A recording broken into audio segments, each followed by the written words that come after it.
ওম নমো ভগবতে বাসুদেবায়। জয় শ্রীকৃষ্ণ। রাধে রাধে। নমস্কার, আমি দীপা।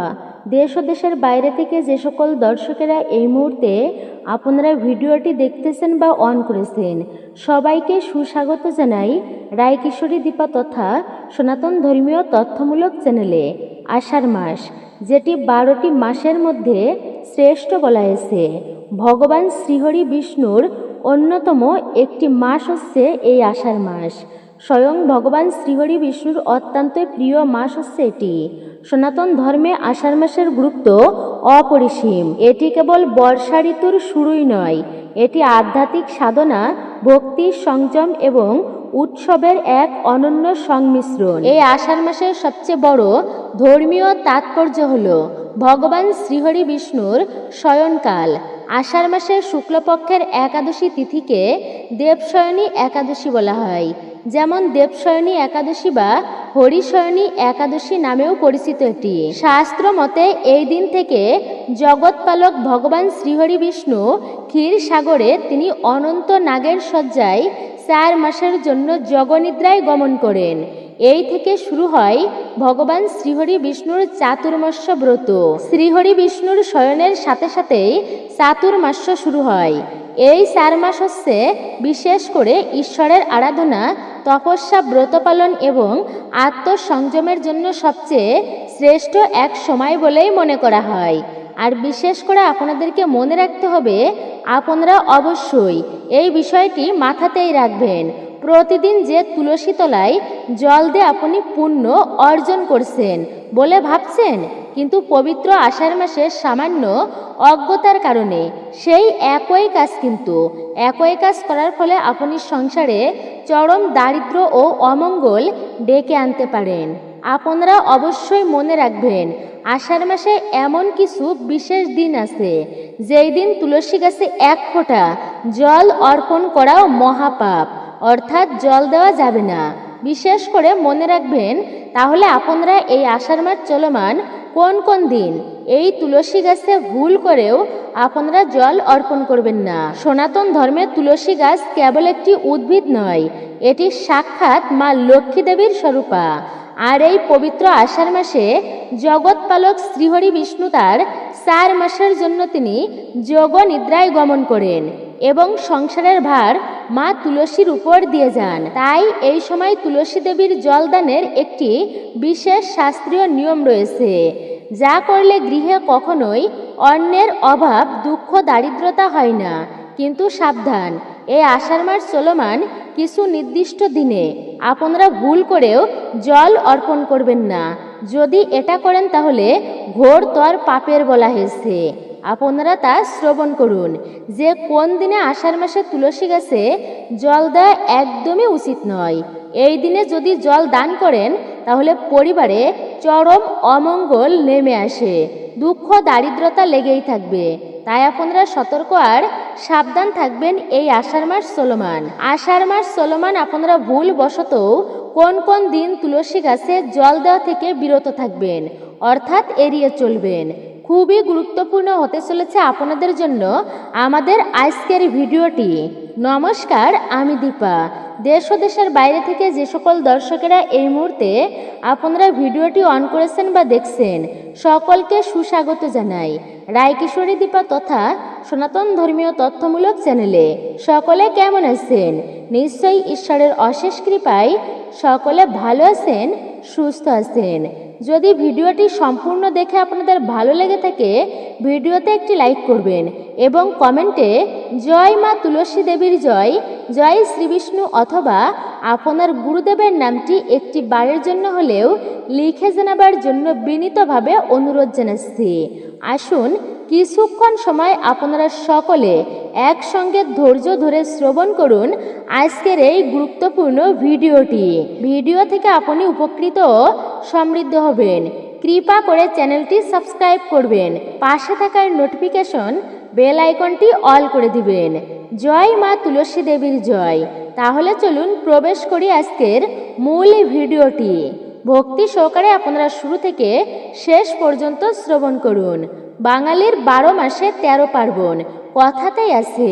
তো তার মধ্যে বলা হয়েছে যে এই আষাঢ় মাস, এই আষাঢ় মাস 12টি মাসের মধ্যে শ্রেষ্ঠ বলা হয়েছে। কারণ এই আষাঢ় মাসেই ভগবান শ্রীহরি বিষ্ণু তিনি দেবশয়নী একাদশীতে যোগ নিদ্রায় প্রবেশ করবেন। আর শুরু হবে চাতুর্মাস্য ব্রত, অর্থাৎ চতুর্মাস চলমান হবে। আষাঢ় মাস অত্যন্তই পবিত্র। এই আষাঢ় মাস যেহেতু জগতের পালনকর্তা শ্রীহরি বিষ্ণু এই সময়ে এই 4 মাসে বিশ্রামে থাকেন এই আষাঢ় মাস থেকে শুরু করে, তাই এই সময়টা ভগবান শ্রীহরি বিষ্ণুর জন্য যোগনিদ্রা বলা হয়েছে। আর এমন সময়ে সনাতন ধর্মে বিবাহ, গৃহপ্রবেশ বা নতুন কোনো ব্যবসা শুরুর মতো বড় বড় মাঙ্গলিক কাজকর্ম শাস্ত্রের নিয়মে নিষিদ্ধ থাকে। এই সময়টিকে জাগতিক ভোগ বিলাসিতার বদলে পারমার্থিক উন্নতির জন্য নির্ধারিত করা হয়েছে। ভগবান বিষ্ণু এই আষাঢ় মাস চলাকালীন যোগনিদ্রায় তিনি প্রবেশ করেন। এই থেকে শুরু হয় চতুর্মাস্য ব্রতের সময় শুরু হয়। এই পর্বটি আষাঢ় মাসেই পালিত হয়। আর আষাঢ় মাসের একাদশী থেকে শুরু হয় এবং কার্তিক মাসের প্রবর্ধনী বা দেব উত্থানী একাদশীতে তা সমাপ্ত হয় এই চাতুর্মাস্য ব্রত। এই 4 মাস ঈশ্বরের আরাধনা, তপস্যা, ব্রত পালন এবং আত্মসংযমের জন্য বিশেষ ও সর্বশ্রেষ্ঠ সময় বলেই বিবেচিত রয়েছে। আর এই শ্রেষ্ঠ সময় থেকে বিশেষ করে এই শুভ দিনগুলোতে বাদ দিয়ে আপনারা তুলসী তলায় জল অর্পণ করবেন। এই বিশেষ দিনগুলো ব্যতীত মনে রাখবেন এই আষাঢ় মাস চলমান এই দিনগুলোতে কিছুতেই এই পবিত্র আষাঢ় মাসে তুলসী গাছে জল আপনারা দেবেন না। আপনাদের সাথে সেই বিষয়টি আলোচনা করব, তাই মনোযোগ সহকারে শ্রবণ করুন আজকের এই ভিডিওটি শুরু থেকে শেষ পর্যন্ত। আমরা প্রত্যেকেই জানি যে প্রতিদিন তুলসী তলায় জল দিলে পূর্ণ ফল লাভ হয়, অর্থাৎ পূর্ণ হয়। কিন্তু বলা হয়েছে প্রতিদিন জল দিলেও কিছু বিশেষ দিন আছে, সেই বিশেষ দিনে জল দেওয়া সম্পূর্ণই নিষিদ্ধ। কিন্তু সনাতন ধর্মে এমন কিছু নির্দিষ্ট দিন ও সময়ের কথা স্পষ্টভাবে তা উল্লেখিত আছে, যখন তুলসী গাছে 1 ফোঁটা জলও আপনার জীবনের দুর্ভাগ্য এবং দারিদ্রতা ডেকে আনতে পারে। এই বিশেষ সময়ে আমরা অনেকেই এই কাজ বা এই কর্মগুলো ভুল করে বেশিরভাগ আমরা করে থাকি। সেই বিশেষ দিনগুলো অর্থাৎ এই আষাঢ় মাসে কোন কোন দিনে আপনারা তুলসী গাছে জল দেবেন না, এবারে মনোযোগ দিয়ে তা শ্রবণ করুন। আপনারা সকালে নিয়ম করে তুলসী গাছে জল অর্পণ করেন। তুলসী গাছে জল অর্পণ করার শ্রেষ্ঠ সময় হচ্ছে প্রভাতকাল বা খুবই সকাল সকাল। এমনকি রবিবারেও আপনারা তুলসী গাছে জল অর্পণ করেন। আমাদের মধ্যে অনেকে আছেন যারা প্রতিদিন সকালে নিয়ম করে তুলসী গাছে জল অর্পণ করেন, এমনকি রবিবারও। কিন্তু ব্রহ্ম বৈবর্ত পুরাণ ও সনাতন শাস্ত্র অনুযায়ী এই আষাঢ় মাসের রবিবার দিনটি হল মা তুলসী দেবীর বিশ্রামের দিন। বিশ্বাস করা হয় যে মা তুলসী সারা সপ্তাহ ধরে ভগবান শ্রীহরি বিষ্ণু এবং জগৎবাসীর কল্যাণের জন্য নিরন্তর প্রার্থনা করেন এবং অত্যন্তই ব্যস্ত থাকেন। আর তাই এই আষাঢ় মাসের রবিবার দিনটিতে তিনি বিশ্রাম গ্রহণ করেন, মানে প্রতিটা রবিবারেই তিনি বিশ্রাম নেন। এই দিনে তুলসী গাছে জল দেওয়া, তুলসী পত্র তোলা, এমনকি তুলসী গাছ স্পর্শ করাও মহা পাপ বলেই গণ্য করা হয়। রবিবার তুলসী তলায় জল দিলে মা তুলসী দেবী, মা লক্ষ্মী দেবী রুষ্ট হন এবং সেই গৃহে চরম আর্থিক অনটন ও দারিদ্রতা নেমে আসে। তাই আপনারা আষাঢ় মাসে যে কয়টি রবিবার রয়েছে সেই রবিবারে ভুলেও তুলসী তলায় আপনারা জল দেবেন না। তাই আষাঢ় মাসের যে কয়টি রবিবার রয়েছে সব কয়টি রবিবারে আপনারা ভুলেও কিন্তু তুলসী তলায় জল দেবেন না। পবিত্র একাদশী তিথি অত্যন্তই মাহাত্ম্যপূর্ণ। সনাতন ধর্মে একাদশী তিথি হল ভগবান শ্রীহরি বিষ্ণুর অত্যন্তই প্রিয়, আর মা তুলসী হল শ্রীহরির পরম ও সর্বশ্রেষ্ঠ ভক্ত। শাস্ত্র মতে বলা হয়েছে এই আষাঢ় মাসের প্রতিটি একাদশী তিথিতে মা তুলসী স্বয়ং ভগবান শ্রীহরি বিষ্ণুর সন্তুষ্টির উদ্দেশ্যে নির্জলা উপবাস পালন করেন, অর্থাৎ তিনি সারাদিন এক ফোঁটা জলও গ্রহণ করেন না মা তুলসী দেবী, নির্জলাভাবেই থাকেন। এখন আপনি যদি পূর্ণ লাভের আশায় একাদশীর দিন তুলসী গাছের গোড়ায় জল ঢালেন, তুলসীর সেই পবিত্র নির্জলা ব্রত কিন্তু ভেঙে যায়। এটি অত্যন্তই অশুভ। বিশেষ করে এই পবিত্র আষাঢ় মাসের দেবশয়নী একাদশীতে, যখন ভগবান শ্রীহরি বিষ্ণু 4 মাসের জন্য জগনিদ্রায় প্রবেশ করেন। তাই ভুল করেও তুলসী গাছে আপনারা এই বিশেষ দিনে জল অর্পণ করবেন না। এতে সংসারে চরম অশান্তি বা অমঙ্গল নেমে আসতে পারে। তাই আপনারা সতর্ক আর সাবধান থাকবেন। আষাঢ় মাসের একটি একাদশীতেও তুলসীতে জল অর্পণ করবেন না। সূর্যগ্রহণ ও চন্দ্রগ্রহণের বিশেষ সময়, যে কোনো গ্রহণের সময়কাল সনাতন ধর্মে সূতক কাল বা অশৌচ সময় হিসাবেই ধরা হয়। এই সময় বিশ্ব ব্রহ্মাণ্ডের এক প্রকার নেতিবাচক শক্তির প্রাদুর্ভাব ঘটে। তুলসী বৃক্ষ অত্যন্তই সংবেদনশীল, পবিত্র এবং ইতিবাচক শক্তির সবচেয়ে বড় আধার। তাই গ্রহণের সময় তুলসী গাছ স্পর্শ করাও উচিত নয় বা জল দেওয়া সম্পূর্ণভাবে নিষিদ্ধ রয়েছে। যদি আষাঢ় মাসের সূর্যগ্রহণ বা চন্দ্রগ্রহণ থেকে থাকে, তাহলে অবশ্যই আপনারা সতর্ক থাকবেন, বিষয়টি মেনেই চলবেন। তাই গ্রহণের সময় তুলসী গাছ স্পর্শ করা বা জল দেওয়া সম্পূর্ণরূপেই নিষিদ্ধ। আষাঢ় মাসে আপনারা অবশ্যই সতর্ক এবং সাবধান থাকবেন। গ্রহণ চলাকালীন ভুলেও তুলসী গাছে জল অর্পণ করবেন না। এই সময়ে জল দিলে তুলসী গাছের পবিত্রতা নষ্ট হয় এবং সেই নেতিবাচক শক্তি সরাসরি আপনার গৃহস্থলিতে প্রবেশ করে। গ্রহণের সময় তাই আপনারা জল দেওয়া থেকে এড়িয়ে যাবেন। তুলসী গাছকে দূর থেকে প্রণাম করাই বিদেহ গ্রহণের সময়। এর পরবর্তী হচ্ছে সূর্যাস্তের পর বা সন্ধ্যাকালে আপনারা জল অর্পণ করবেন না। বাস্তুশাস্ত্র ও সনাতন ধর্ম অনুসারে সূর্যাস্তের পর প্রকৃতি যখন অন্ধকারে ঢেকে যায়, তখন অন্যান্য গাছের মতো তুলসী গাছও বিশ্রামে চলে যান। তাই বিশেষ করে সন্ধ্যার পর অথবা এই আষাঢ় মাসের সন্ধ্যার সময়ে আপনারা যে কোনো সময় তুলসী গাছে জল দেওয়া একেবারেই উচিত নয় আষাঢ় মাসের সন্ধ্যাকালীন। তাই আষাঢ় মাসের সন্ধ্যাকালে আপনারা তুলসী গাছে ভুলেও জল অর্পণ করবেন না, তুলসী পত্র তুলবেন না। আপনারা এই সময়ে দূর থেকে প্রণাম করে একটি প্রদীপ প্রজ্বলিত করবেন। ঘিয়ের প্রদীপ হলে সবচেয়ে ভালো হয়, অথবা আপনি তিলের তেলের প্রদীপ প্রজ্বলন করবেন এবং ধূপ দেখানো অত্যন্তই শুভ হবে এই পবিত্র মাসে। তবে ভক্তিতেই আপনারা এই কার্যগুলি করবেন। এই সময়টিতে জল ঢাললে গৃহের জন্য অত্যন্তই অশুভ ফল বয়ে আনে এবং পরিবারের সদস্যদের মধ্যে রোগ ব্যাধি ও অশান্তি প্রকোপ বৃদ্ধি পায়। কেন এই দিনগুলোতে জল দেওয়া একেবারেই নিষিদ্ধ? কারণ শাস্ত্রমতে তুলসী হলেন ভগবান শ্রীহরি বিষ্ণুর প্রিয়। একাদশী তিথিতে মা তুলসী দেবী তিনি ভগবান শ্রীহরি বিষ্ণুর জন্য নির্জলা উপবাস পালন করে থাকেন। তাই আষাঢ় মাসে যে দুটো একাদশী রয়েছে, একটি কৃষ্ণপক্ষে আর অপরটি শুক্লপক্ষে, সেই দিনগুলোতে আপনারা তুলসী গাছে ভুলেও কিন্তু জল অর্পণ করবেন না, নইলে মাতা তুলসী দেবীর উপবাস কিন্তু ভেঙে যাবে এবং তিনি রুষ্ট হবেন আপনার প্রতি। তাই আপনারা যদি আপনার সংসারে বা গৃহের নেতিবাচক শক্তির প্রভাব বৃদ্ধি করতে না চান, তবে অবশ্যই এগুলি মেনে চলবেন। আর রবিবারও আপনারা তুলসী গাছে জল দেওয়া থেকে এই দিনে বিরত থাকবেন। এই দিনটি জল দিলে বা পাতা ছিঁড়লে মা তুলসীকে বিরক্ত করার সমান হয়। এটি মহা পাপের বলে গণ্য করা হয়েছে। আষাঢ় মাসের দেবশয়নী একাদশী তিথি থেকে ভগবান শ্রীহরি বিষ্ণু 4 মাসের জন্য তিনি যোগ নিদ্রায় যান।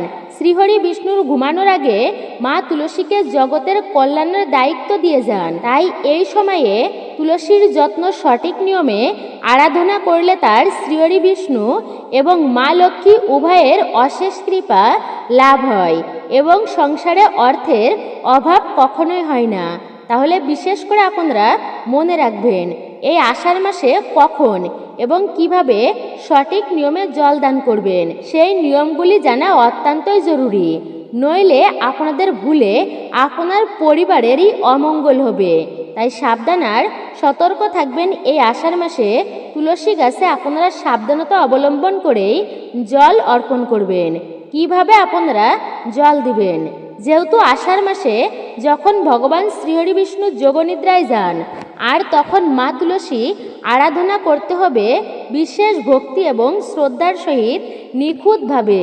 কারণ এই সময়ে সংসারের মঙ্গল বিধানের দায়িত্ব মা তুলসীর উপর ন্যস্ত থাকে। সূর্যোদয়ের আগে বা ব্রহ্ম মুহূর্তে বা ভোরবেলায় স্নান করে শুদ্ধ বস্ত্র পরিধান করে আপনারা জল নিবেদন করবেন তুলসী মহারানীকে।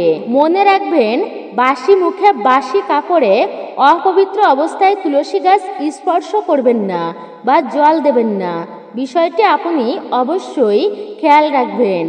এই সময় মানে আষাঢ় মাসে অবশ্যই বিশেষ করে আপনারা প্লাস্টিক বা লোহা বা অ্যালুমিনিয়ামের বা স্টিলের পাত্রে কখনোই জল অর্পণ করবেন না। বিশেষ করে এই নিয়মে জল দেবেন আর তা হচ্ছে কাঁসার ঘটিতে বা পিতলের ঘটিতে জল দেওয়া কিন্তু অত্যন্তই শুভ হবে আপনার জন্য। এই আষাঢ় মাসে যখন তুলসী গাছে জল দেবেন, এই শুদ্ধ জলের মধ্যে কয়েক ফোঁটা গঙ্গা জল, সামান্য একটুকু কাঁচা দুগ্ধ বা আপনারা কয়েকটা কালো তিল মিশিয়ে এই মিশ্রিত জল নিবেদন করতে পারেন। এটি করলে আর্থিক বাধা সমস্তটা কেটে যাবে আপনার পরিবার থেকে। জল দেওয়ার সময় আপনার মুখ সর্বদাই পূর্ব দিকে বা উত্তর দিকে আপনার মুখ থাকা উচিত। উত্তর দিক হলো কুবের দেবের দিক এবং পূর্ব দিক হলো সূর্যদেবের দিক। তাই ভুলেও আপনারা দক্ষিণ দিকে মুখ করে তুলসী তলায় জল দেবেন না, কারণ এটি পিতৃপুরুষের দিক, অর্থাৎ আপনার পূর্বপুরুষের স্থানের দিক হচ্ছে এটি। আষাঢ় মাসে ভুলেও এটি করবেন না। বিশেষ করে অনেকেই ভুলে যায় বা আমরা ভুল করে থাকি অনেকেই, কিন্তু বেশিরভাগ আর তা হচ্ছে একবারে হরহর করে আমরা জল ঢেলে দিই তুলসী গাছে। এটি কিন্তু একদমই অনুচিত। আপনার হাতে একটি ঘটি ধরবেন, তারপর দুই হাত ধরে ভালো করে ধরবেন সেই ঘটিটি ভক্তি ভরে এবং ধীরে ধীরে একটু সরু ধারায় আপনারা তুলসী গাছের গোড়ায় বা মূলের কাছে জল নিবেদন করুন। খেয়াল রাখবেন জল যেন ছিটকে আপনার পায়ে এসে না পড়ে। পায়ে জল লাগা মানে লক্ষ্মীর চরণে অপমান হিসেবেই ধরা হয়, অর্থাৎ লক্ষ্মীকে অপমান করা হয়।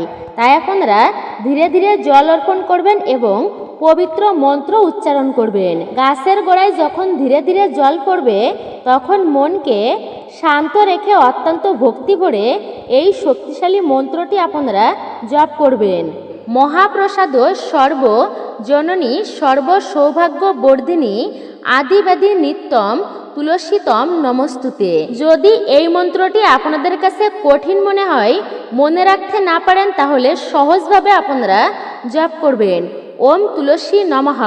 এই মন্ত্রটি জপ করে আপনারা ভক্তি ভরে তুলসী গাছে জল অর্পণ করতে পারেন। যে স্থানে দাঁড়িয়ে ঠিক সেখানে ঘড়ির কাঁটার দিকে তাকিয়ে 3 বার তুলসী গাছে আপনারা জল অর্পণ করবেন বা তুলসী মঞ্চটি আপনারা প্রদক্ষিণ করবেন। আপনার যদি জায়গার অভাব থাকে তাহলে নিজের জায়গাতে আপনি দাঁড়িয়ে এক জায়গায় 3 বার চক্কর লাগাবেন। প্রদক্ষিণের সময় মা তুলসীকে ষষ্ঠাঙ্গে বা মাথা ঠেকিয়ে প্রণাম করবেন এবং নিজেরও পরিবারের মঙ্গল কামনা করবেন, প্রার্থনা করবেন। আষাঢ় মাসে এই নিখুঁত পদ্ধতি মেনে মা তুলসীর সেবা করুন। বিশ্বাস রাখবেন আপনাদের গৃহে ধন সম্পদ, সুখ সমৃদ্ধি, অনাবিল শান্তি কখনোই অভাব থাকবে না। বিশেষ করে যখন আপনি সেই ব্রহ্ম মুহূর্তে পূর্ণ লগ্নে তুলসী তলায় 1 ঘটি জল নিবেদন করবেন, তখন ভাববেন না যে কেবল আপনি একটি গাছেই জল দিচ্ছেন। আপনি আসলেই জগৎপালক শ্রীহরি বিষ্ণু এবং ধনধাত্রী মা লক্ষ্মী দেবীর শ্রীচরণে আপনার জীবনের সমস্ত, আপনার জীবনের সমস্ত চপ অত্যন্ত ভক্তির সহিত বিনম্রভাবে সমর্পণ করছেন। পদ্মপুরাণে স্পষ্টভাবে বলা আছে, যেই গৃহে তুলসীর নিত্য আরাধনা করা হয় সেই গৃহে সাক্ষাৎ তীর্থক্ষেত্র অবস্থান করে সেই গৃহটা তীর্থক্ষেত্রে পরিণত হয়। সেখানে স্বয়ং নারায়ণ নিজে বিরাজমান করেন এবং যমরাজ সেই গৃহের ধারের কাছেও আসতে ভীত হন। তাই তুলসীর অপমান করা কখনোই উচিত নয়। তুলসী হল স্বয়ং বৃন্দা হরিবল্লভা, যিনি শ্রীহরির সবচেয়ে প্রিয়। শাস্ত্রে বলেছে যে সঠিক জ্ঞান ও নিয়ম ভক্তি অনেক সময় তাও অসম্পূর্ণ থেকে যায়, বিশেষ করে আমাদের ভিতরে যখন আমরা জ্ঞাত বা অজ্ঞাতসারে যদি কোনো ভুল কর্ম করে থাকি। তাই ভুলবশত এই দিনগুলোতে তুলসীতে আপনারা জল অর্পণ করবেন না, দারিদ্রতা ডেকে আনবেন নিজেই। আপনারা ভুল করে ভুল আচরণে পুণ্য লাভের বদলে অমঙ্গল ঘনিয়ে আসবে যদি আপনারা এই দিনগুলোতে তুলসীতে জল অর্পণ করেন। তাই আপনারা এত সময় ধরে যে সকল ভক্তেরা ভিডিওটি দেখছেন তারা সত্যি অত্যন্ত ভাগ্যবান, কারণ আপনারা সঠিক নিয়ম জেনেই তবে আপনারা তুলসীতে জল অর্পণ করবেন এই দিনগুলো ব্যতীত। তুলসী তলায় আপনারা এই দিনগুলো বাদ দিয়ে তাই জল দেবেন সঠিক নিয়ম ভক্তি নিষ্ঠা সহকারে। তুলসী গাছের সেবা বা যত্ন করতে হবে। আপনাদের সাথে এই ভিডিওটির মাধ্যমে সে বিষয়ে কিন্তু আলোচনা করা হচ্ছে। তাহলে আপনার সংসারের সমস্ত আর্থিক বাধা বিপত্তি দূরীভূত হবে। আর অবশ্যই আপনারা আজকের দিনে শ্রবণ করবেন যে এই আষাঢ় মাসে তুলসী তলায় জল দেওয়ার মাহাত্ম্য কি রয়েছে, তার মহিমা ভক্তি সহকারে অবশ্যই আপনারা শ্রবণ করুন। দ্বাপর যুগের কথা। আর সেই যুগে ভগবান শ্রীকৃষ্ণের অনেক স্ত্রী ছিল, তো তার মধ্যে সত্যভামা ছিল অত্যন্তই রূপবতী এবং অনেক ধন সম্পদের অধিকারী ছিলেন, যার কারণে তার অহংকার ছিল অনেকটাই বেশি। আর তার মনে এই অহংকার কিন্তু একদিন পতনের কারণ হলো। আর রুক্মিণী ছিলেন অত্যন্তই শান্ত, শ্রীকৃষ্ণের প্রতি তার ভক্তি ছিল অগাধ। একদিন দেবর্ষি নারদ এলেন, তিনি দেবী সত্যভামার অহংকারের জন্য একটি লীলা ও কৌশল করলেন যে সত্যভামার অহংকার যেন চূর্ণ হয়। নারদ মুনি সত্যভামাকে বললেন যে শ্রীকৃষ্ণ রুক্মিণীকে বেশি ভালোবাসেন। এই কথা শুনে সত্যভামা ক্রুদ্ধ হয়ে প্রমাণ চাইলেন। আর তখন নারদমণি একটি শর্ত দিলেন, তুমি যদি এক দাড়িপাল্লায় তোমার সমস্ত সোনাদানা রত্ন, তোমার সমস্ত সম্পদ যদি শ্রীকৃষ্ণের অর্জনের সমান সম্পদ আমাকে দান করতে পারো, তবেই বুঝবো তুমি তাকে সবচেয়ে বেশি ভালোবাসো। অহংকারী তৎক্ষণাৎ রাজি হয়ে গেল। আনা হলো এক বিশাল দাড়িপাল্লা। এক পাল্লায় বসলেন স্বয়ং ভগবান শ্রীকৃষ্ণ, আর অন্য পাল্লায় সত্যভামা দেবী। তিনি সমস্ত রাশি রাশি সোনা রত্ন হিরে জহরাত সমস্ত কিছু সেই দাড়িপাল্লায় চাপাতে লাগলো। কিন্তু একই বিষয়, আশ্চর্যের ব্যাপার, শ্রীকৃষ্ণের পাল্লা বিন্দু পরিমাণও নড়ল না। সত্যভামার সমস্ত কিছু সে অর্পণ করে দিল। সত্যভামার সমস্ত কিছু দিয়েও ভগবান শ্রীকৃষ্ণের সমতুল্য হলো না। তিনি নিরুপায় হয়ে কান্নায় ভেঙে পড়লেন। ঠিক সেই সময় সেখানে এলেন দেবী রুক্মিণী। তিনি পুরো বিষয়টি বুঝতে পারলেন। কোনো সোনাদানা আনলেন না তিনি অত্যন্তই ভক্তি ভরে একটি পবিত্র তুলসী পাতা নিয়ে এলেন। চোখ বন্ধ করে পরম ভক্তি সহকারে তিনি প্রণাম নিবেদন করলেন শ্রীকৃষ্ণের চরণে। শ্রীকৃষ্ণের চরণ স্মরণ করলেন। সেই রাশি রাশি সোনার উপর কেবলমাত্র একটি তুলসী পাতা রেখে দিলেন তিনি। আর তখনই ঘটল এক অলৌকিক ঘটনা। যেই মাত্র তুলসী পাতা রাখা হলো সেখানে, আর অমনি শ্রীকৃষ্ণের ভারী পাল্লাটি উপরে উঠে এবং সোনার পাল্লাটি নিচেই নেমে সমান হয়ে গেল। দেবী রুক্মিণীর ভক্তি মিশ্রিত একটি সামান্য তুলসী পাতা স্বয়ং ভগবান শ্রীকৃষ্ণের ওজনের সমান হয়ে গেল। ভগবান শ্রীহরি কখনোই জাগতিক ধন সম্পদ বা অহংকারে তিনি প্রসন্ন হন না। তাকে তুষ্ট করা যায় না এগুলোতে। কেবলমাত্র নিঃস্বার্থ ভক্তি ও প্রেমের কাঙাল হচ্ছে স্বয়ং ভগবান শ্রীকৃষ্ণ। অহংকার শূন্য হয়ে ভক্তি পূর্ণ ভরে পরমেশ্বর ভগবানকে এই আষাঢ় মাসে তুলসী পত্র অবশ্যই যদি আপনারা অর্পণ করেন আর একটি তুলসী পত্র এবং সামান্য জল নিবেদন করেন, তবে তাতেই তিনি পরম সন্তুষ্ট হন। আপনাদের সাথে বিশেষ করে আজকে আলোচনা করা হলো আষাঢ় মাসে তুলসী তলায় কোন কোন দিন আপনারা ভুলেও জল অর্পণ করবেন না এবং এই আষাঢ় মাসে তুলসীতে জলদানের মাহাত্ম্য। আর আষাঢ় মাসে ভুল করে আপনারা এই কাজগুলি করবেন না। সমস্ত কিছু বিস্তারিতভাবে আপনাদের সাথে এই সামান্য ছোট্ট একটি ভিডিওটির মাধ্যমে তথ্য প্রসঙ্গে তুলে ধরা হলো। ভিডিওটি আপনার কাছে কেমন লেগেছে মূল্যবান মতামত জানাতে একদমই ভুলবেন না।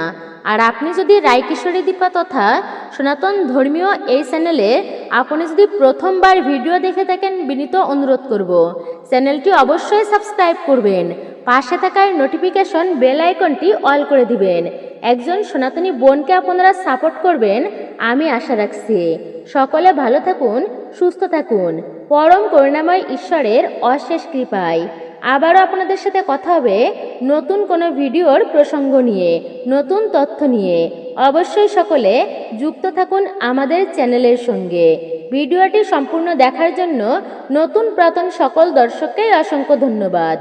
জয় শ্রীকৃষ্ণ, রাধে রাধে। ওম নমো ভগবতে বাসুদেবায়। জয় মা তুলসী দেবীর জয়।